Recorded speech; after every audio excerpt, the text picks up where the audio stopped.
How many times do we hear this excuse, or how many times do we use this excuse for not being fully committed to following the Lord's way? Well, God made me this way. But the truth is, God didn't make us this way. He made it so that we could have a physical body, yes, but the way you look is determined by the male and female genes that came together to create you. He made our spiritual body, yes, but the way you think and act is your choice. Your personality was developed before you were born. Before we came to earth, we know that there was a war in heaven. We all chose a side.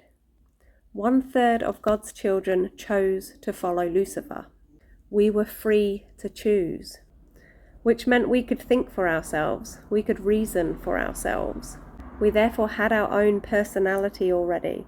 We had our own likes and dislikes, our values and opinions and preferences. If not, we wouldn't have been able to have the capacity to make such a choice. When it was time for our spirit to be placed inside the womb, we brought our personality with us. Then as we experience life, our personality develops further. No matter which sins we choose while we're on this earth, none of it is God's doing. It's all our choice. God didn't make you a sinner. He made opportunities for you, but He did not cause you to feel a certain way, or to think a certain way, or to act a certain way. Let me read from Mosiah chapter 3, verse 19.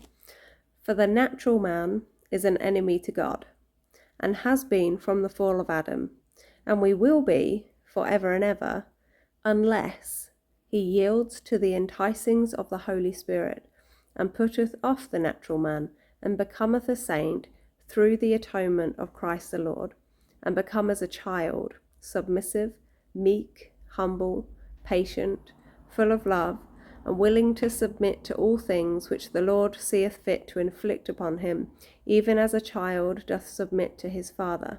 Our challenge in this life is to set aside anything that we want, we desire, we seek after, and choose to change, to choose to follow the example of Jesus Christ, to choose to live a different way, a better way, a higher and holier way. Will we mess up in this pursuit?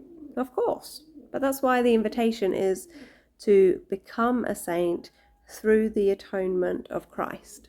God didn't make you the way you are. However, if you allow Him to, if you place yourself in His hands, He can make you into something better.